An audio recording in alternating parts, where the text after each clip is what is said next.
Bonjour à tous et bienvenue dans ce Morning Bull Live. Nous sommes le 24 novembre 2023, c'est le vendredi Black Friday, c'est là où tout est bon marché dans les magasins. Donc ce sera la discussion de la semaine prochaine, voir si ça a bien marché, si les gens ont bien consommé. Hier c'était donc fermé aux États-Unis et il ne faudra pas dire que je ne vous l'ai pas dit, mais il ne s'est strictement rien passé en Europe puisque les marchés ont à peine monté de 0,2-0,3%, donc pas de quoi se relever la nuit. Pas grand chose à attendre non plus de la journée d'aujourd'hui puisque forcément, eh bien, c'est une demi-session aux États-Unis. Le marché fermera à 19h heure de chez nous aux États-Unis. On n'attend pas non plus des monstrueux chiffres économiques, donc ça risque d'être une journée plutôt flatliner. Mais il y a quand même juste 2-3 petites choses à dire pour résumer la séance d'hier, ce qui se passe aujourd'hui et ce qu'il faut penser de 2024.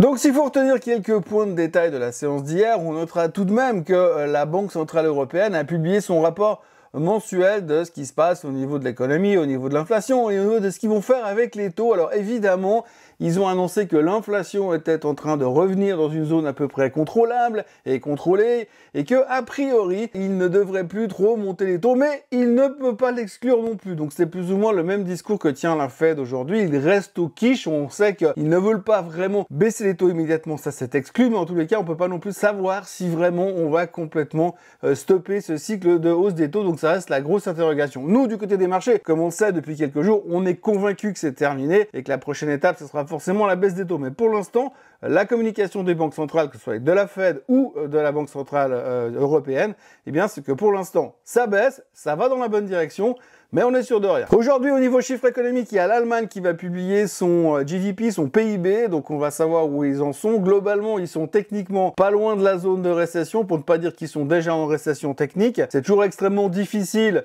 de mettre un point très clair à ce que oui, ils sont en récession, oui, ils y sont presque, oui, mais ça ressemble, mais c'est pas vraiment une récession. Ça a le goût d'une récession, mais c'est pas encore tout à fait une récession.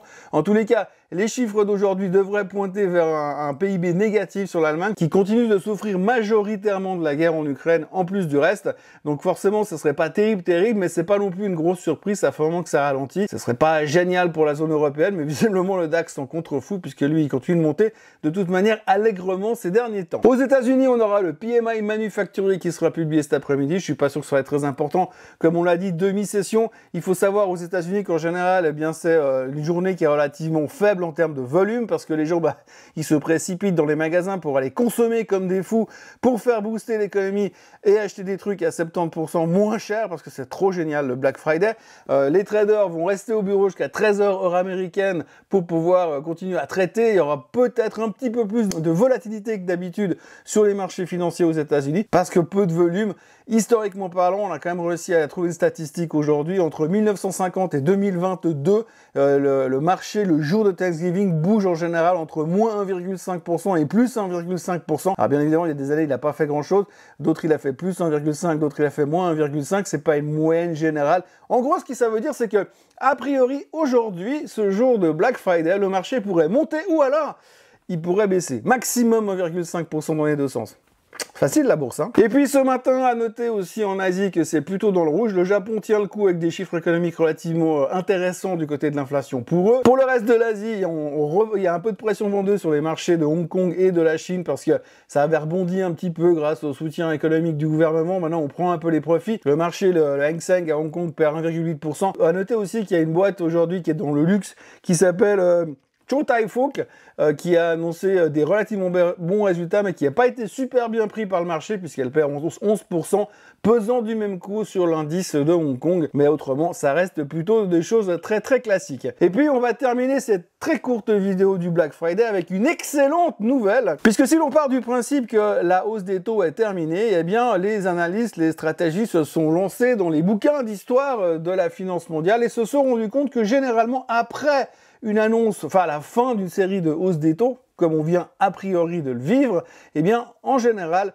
le S&P 500 l'année suivante monte au moins de 10%, au moins de 10%. Et si l'on va un petit peu plus en arrière, on regarde 1995, 2006 et 2018, eh bien après la fin de la session de hausse des taux, eh bien le S&P l'année suivante est monté de plus de 20%.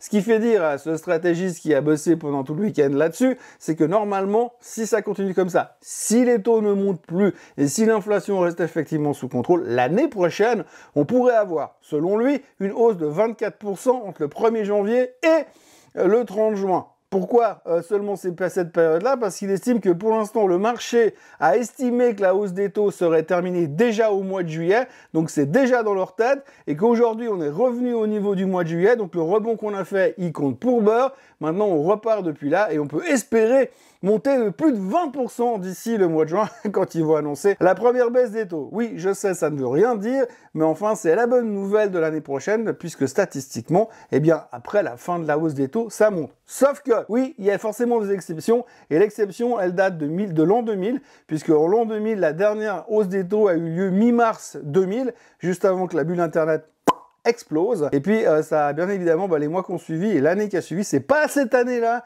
où le marché est remonté de plus de 25%. Bref, tout ça pour vous dire que normalement, en théorie, l'année prochaine, ça devrait monter, mais c'est pas sûr. En gros, un peu comme aujourd'hui, ça pourrait baisser ou ça pourrait monter.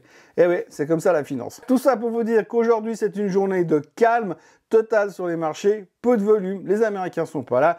On va profiter du Black Friday, prendre des notes pour voir si ça a bien fonctionné comme journée, et puis se chauffer là-dessus lundi matin. Moi, d'ici là, je vous retrouverai bien sûr pour un Swiss Bliss durant le week-end, et puis autrement, eh bien, il me reste à vous conseiller, vous encourager même à vous abonner à la chaîne Swissquote en français, à liker cette vidéo, et à revenir à me retrouver lundi matin pour un nouveau Morning Bull Live. Passez une excellente journée. Bye bye.